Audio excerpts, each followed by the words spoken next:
안녕하십니까. 안녕하십니까. 오늘은 하이닉스가 또 한 번 엄청난 불기둥을 뿜으면서 200만 닉스에 가까워진 날입니다. 오늘은 사실 기분이 좋으신 분도 있겠지만 없으신 분들이라면 계속 포모에 시달리는 그런 날이 아니었을까 싶어서 오늘은 지금이라도 사도 될까에 대한 이야기를 좀 해보려고 합니다. 제가 그래요, 사실. 이게 콘텐츠 때문이 아니고 제가 현재 하이닉스가 하나도 없거든요. 네. 기분이 너무 안 좋아요. 근데 반도체 ETF는 있으시잖아요. 그렇긴 하죠. 하지만 이 하이닉스가 없었던 것도 아니거든요. 네. 있었는데도 항상 없네요. 근데 이거는 저희 친오빠는 뭐라고 하냐면 반도체가 있는데도 포모가 온다 그랬어요. 그게 무슨 말이죠? 더 많이 갖지 못해서. 아, 비중을 뭐 늘리던지 뭐 대출을 받았어야 한다? 네. 그렇게까지 가지고 있는 사람들도 포모를 느끼는 그런 장이라고 볼 수 있겠습니다. 그러면은 기린님은 네. 기린님은 이제 닉네임입니다. 맞습니다. 제 목이 엄청 길거든요. 기린님은 반도체 있으시잖아요. 네. 오빠분이 맞다는 그런 반도체가 있는데도 포모가 온다. 그런 상황이신가요? 저도 항상 느껴요. 왜 그냥 여기에 몰빵할 걸 그랬나? 대출을 받을 걸? 대출을 받을 걸 그랬나? 아니면 뭐 있는 거 없는 거 다 끌어다가 이거 살 걸 그랬나? 뭐 일가친 척 사도에서 8천까지 다? 그런 생각하죠. 아, 어쩔 수 없군요. 어쩔 수 없습니다. 그럼 한번 가보도록 하겠습니다. 오늘의 포트폴리오를 보시면 하이닉스가 오늘 종가 기준으로 11% 상승하면서 마감했고요. 장중에는 14%까지 상승했었습니다. 오늘 두산은 약보합으로 마감했고 대덕전자는 2% 상승. 근데 지금 장 끝나고 추가 증설 공시가 났어요. 이건 이제 굉장히 긍정적인 소식이거든요. 그래서 내일의 주가를 한번 기대해 보도록 할 텐데 지금 대덕전자 같은 경우는 투자 경고가 걸려 있어서 큰 폭의 등락을 좀 만들어내지 못하는 상황입니다. 이게 저희가 4월 중순부터 시작한 포트폴리오잖아요. 네. 이걸 기린님이 만들어 주셨는데 그쵸. 제가 여기서 정확히 하이닉스만 제외하고 카피를 했습니다. 왜 그랬을까요? 왜 그랬을까요? 왜 그러신 거예요? 모르겠어요. 이때 보면은 하이닉스 평균 매입가가 110만 원이잖아요. 네. 사실상 거의 절반 아닌가요? 그쵸. 미치겠네 진짜. 비중이 중요합니다, 항상. 그랬고, 한국금융지주는 오늘 소폭 하락하면서 마감했고, 오늘 건설주들이 좀 많이 빠졌는데, 건설이 지금 제 기준상 주도 섹터에서 지금 멀어지는 모습을 보이고 있어서, 내일까지 한번 지켜보고, 이 포트에서 건설주를 뺄까 말까를 결정할 예정입니다. 오늘 시장을 보시면 다시 한번 갭상승해서 큰 상승을 한번 만들어냈고요. 그리고 오늘 시장은 개인이 받아내는 장이었습니다. 오늘 코스닥은 코스피랑은 좀 다른 모습을 보여줬죠. 코스피는 갭상승 했지만 코스닥은 여전히 이 박스권 상단에서 매달려 있는 모습입니다. 오늘 섹터를 한번 보시면 저는 계속 이 코스피를 이기는 섹터를 중요하다 이렇게 말씀드리는데 반도체, 증권, 신재생 이게 여기 이제 반도체 소부장입니다. 여기까지는 주도 섹터를 하고 있는데 이 초록 색깔이 원래 건설이거든요. 네. 건설이 코스피를 이기다가 지금 꺾여버렸어요. 아하. 그래서 조금 하루 이틀 정도 더 보고 추세를 회복하지 못하면 저희 포트에서 빼서 주도 섹터로 좀 옮겨볼까 하고 있습니다. 오늘 하루 동안 좋았던 건 반도체가 굉장히 좋았고요. 로봇 섹터가 지난주에 좋았잖아요. 네. 오늘도 선전하는 모습을 보였습니다. 그리고 오늘 조선도 좀 오르면서 마감을 했습니다. 오늘 52주 신고가 보시면 삼성전자, 하이닉스가 모두 들어있습니다.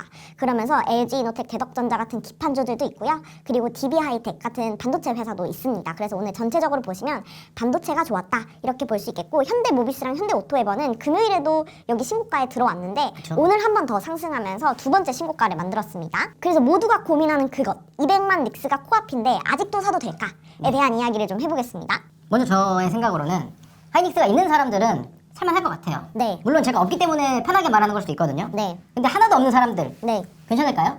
저도 거기에 대한 생각이 좀 있는데 첫 번째로 일단 200만 닉스까지 12만 원밖에 안 남았고 네. 요건 이제 10% 한번 오르면 그냥 5%만 올라도 끝나는 거죠. 그쵸? 그리고 연초 대비 상승률을 한번 살펴보면 거의 200% 가까이 올랐습니다. 네. 근데 오늘 보셔야 될 건요. 지금 두 번의 갭상승을 하고 오늘 윗꼬리를 좀 달았단 말이죠. 네. 요거는 살짝 불안한 징후기는 합니다.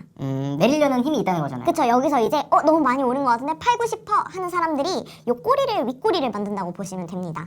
그래서 제 생각에는 지금 요 이동평균선이랑 거리도 많이 멀어졌고 두 번의 갭상승도 좀 있었고 윗꼬리가 달린 것으로 보아 조금의 조정은 좀 줄 수 있을 것 같아요. 이제부터. 그러면 요 기간 동안 좀 모아가시는 걸 추천드린다라고 볼 수 있겠습니다. 빠질 때 사라. 빠질 때 사라. 엊그제 얘기해 주셨잖아요. 대덕전자 같은 거 빠질 그쵸? 때 사라. 빠질 때 사라. 그러니까 주도주는 빠질 때 사시는 게 굉장히 좋은 전략입니다. 그리고 이거는 아닐 수도 있겠지만 한 몇 달 전까지만 해도 애널리스트 분들 리포트를 보면은 200만 원 닉스를 많이들 얘기를 하셔서 맞아요. 여기에 이제 도달을 사실 거의 한 거잖아요. 맞죠? 그래서 수익 실현이 나오는 걸 수도 있지 않을까? 원래 이 주식은 지금 꿀팁 하나 나갑니다. 이렇게 앞자리가 바뀌는 거죠. 100만 원, 네. 200만 원, 150만 원 이렇게 라운드 넘버가 바뀐다 그래요. 앞자리가 바뀔 때 시장은 주춤주춤합니다. 받아들일 수가 없구나. 여기서 이제 한번 끊어가고 싶은 거죠. 아. 여기서 한번 팔고 가고 싶은 거죠. 그런 수요가 좀 나올 수 있었기 때문에 오늘 윗꼬리가 좀 달린 거 아닌가 싶은 생각이 들고, 이제 200만 닉스까지 얼마 안 남기도 했으니까 여기서는 조금 한숨 고르면서 쉬어갈 수 있겠다. 그러면 이 구간 동안 차분히 분할 매수로 대응하시는 것을 저는 추천드립니다. 그래서 모두가 궁금한 그 질문이 사도 돼요? 네. 라는 걸 텐데, 저는 장기적으로 보면, 그러니까 단기적으로는 조정을 받을 수 있다고 했으니까 장기적으로 보면 예스라고 생각합니다. 지금 이걸 보시면 분기별 하이닉스의 순이익이에요. 엄청나게 늘어나는 거 보이시죠? 네. 그리고 이 하얀 선은 뭐냐면요, 이 하이닉스의 멀티플입니다. 네. 멀티플은 심지어 실적이 너무 급하게 좋아지니까 마이너스까지 한번 갔다가요, 빠졌다는 거죠 오히려. 그리고 다시 올라오는 모습을 보여줍니다. 그래서 지금이 6배라는 얘기예요, PER이. 네. 근데 보시면 아시겠지만 6배짜리 주식 굉장히 싼 겁니다. 그쵸. 물론 반도체의 특수성이 있어요. 왜냐면 얘네들은 사이클을 그리기 때문에 일반적으로 이렇게 PER에 적용하지는 않지만, 이제 저희가 지지난주에 PER의 시대가 온다고 했으니까 PER 기준으로 보면 하이닉스는 지금 6배입니다. 네. 삼성전자도 6배. PER이 6배고요. 마이크론 같은 경우는 8.5배를 기록하고 있습니다. 그래서 이렇게 한번 계산을 해보는 거죠. 마이크론은 지금 8.5배라고 했으니까 지금 가격 대비해서는 업사이드가 좀 없지만, 예를 들어 하이닉스랑 삼성전자가 마이크론까지만 따라가도 된다 하면 8배를 줄 수 있잖아요. 6배에서. 그렇게만 해도 업사이드가 30%입니다. 그러니까 요걸 기대하시면 들어가서 30%를 먹을 수 있다, 요 얘기고요. 아까 요 마이크론이라든지 하이닉스라든지 삼성전자 같은 경우 요 기간은 또 몇 퍼센트였냐면요, 10배였어요. 10배.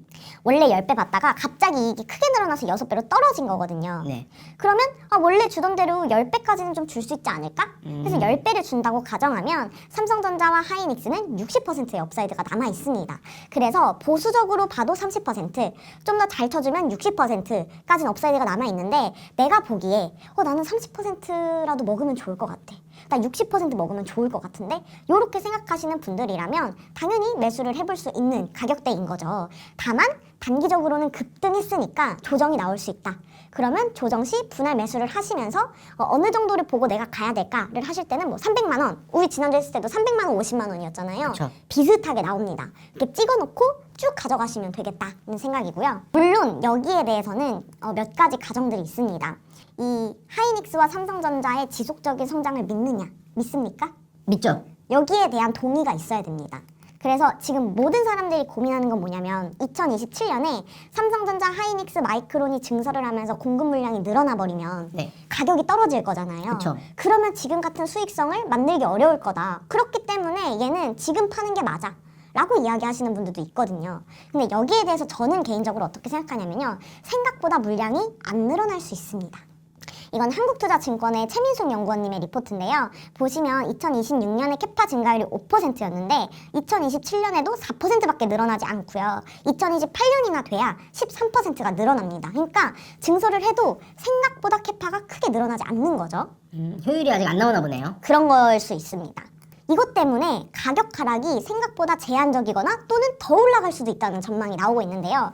보시면 이렇게 되어 있어요. 2026년에 2분기, 3분기 동안에는 디램, 낸드의 판가 인상이 계속 전개되다가 4분기 이후부터는 HBM 판가가 다시 올라간다, 이런 이야기가 나옵니다. 그러니까 올해 내내 올라가고 올라간 게 내년에도 지속될 거라는 이야기도 나오는데요.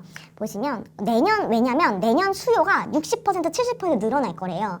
근데 공급은 20%, 25% 늘어난다는 거죠. 병목이 계속된다는 거네요. 그쵸. 여전히 수요가 공급보다 많은 상황이 유지되고 있기 때문에 가격은 쉽게 빠지지 않을 거라는 이야기입니다. 근데 이건 그냥 이렇게 들으면 수요가 이렇게 세다고? 60, 70%를 내가 믿을 수 있나?에 대한 문제가 또 나옵니다. 그쵸? 제가 가지고 온 미래센 리포트를 보시면 이게 뭐냐면, 요게 AI를 적극 도입한 회사의 매출 증가인데요.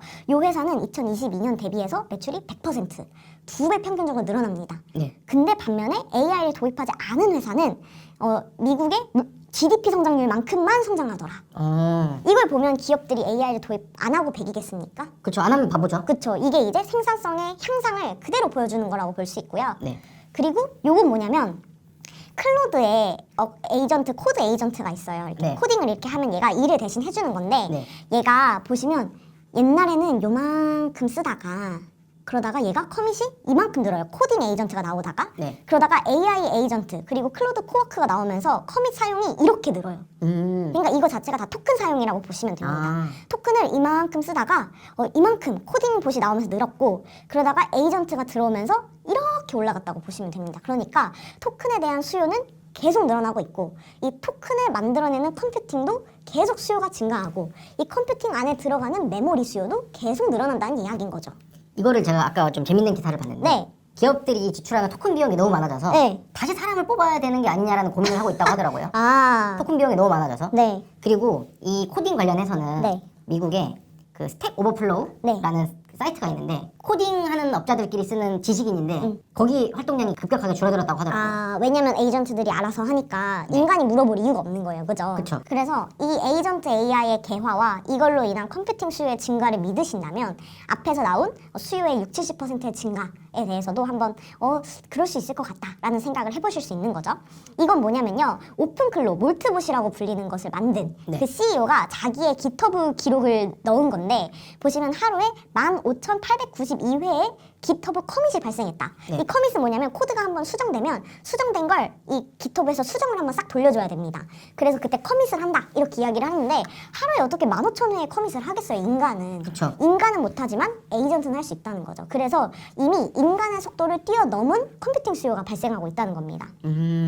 그리고 보시면 메모리 가격은 점점 비싸집니다.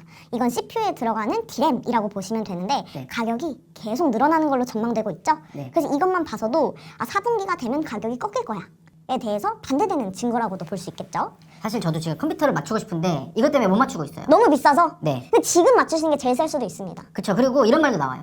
돈을 벌고 싶으면은 하이닉스 주식 말고 이 램을 사서 모아봐라. 그쵸. 성장률이 좀 더 가파를 수 있다. 네. 이런 말을 하더라고요. 그러니까요. 그래서 지금 보시면 이게 D램이고 이게 낸드라고 보시면 되는데 둘 다 가격 상승이 가파른 모습을 보이고 있어요. 그래서 4분기가 되면 반도체 가격이 꺾일 거야에 대해서 반대 논거로 사용할 수 있다라고 볼 수 있습니다. 결국엔 이 모든 이야기 그리고 저희가 제시해드린 하이닉스와 삼성전자의 목표 주가 이 자체는 AI를 믿느냐 아니냐의 문제라고 볼 수 있어요. 만약 AI를 믿지 않으시는 분이라면 반도체 사이클은 이렇게 지속될 수가 없으니 나는 여기서 팔겠어 라는 결정을 하시는 거고요.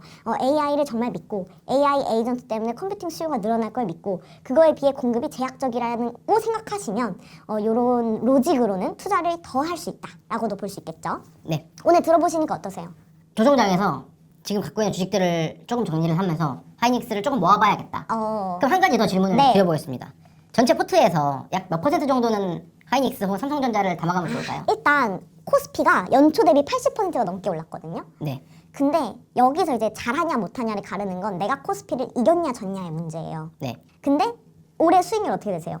코스피가 80% 올랐다고? 그럼 거의 더블을 쳤어야 된다는 건데? 그건 안 되는 것 같아요. 그쵸? 근데 지금 코스피에서 40% 50%가 삼성전자 하이닉스거든요. 네. 그러니까 그 정도의 비중은 채워놔야 코스피를 아웃퍼폼 할 수 있는 적어도 코스피랑 비슷할 수 있다는 거죠. 아, 이해를 했습니다. 네. 그러면 30~40%는 맞춰놔라. 가지고 가야 된다. 오케이. 이해했습니다. 네. 여기까지 할까요? 네, 좋습니다. 네, 오늘은 여기서 마무리하겠습니다. 내일 뵙겠습니다.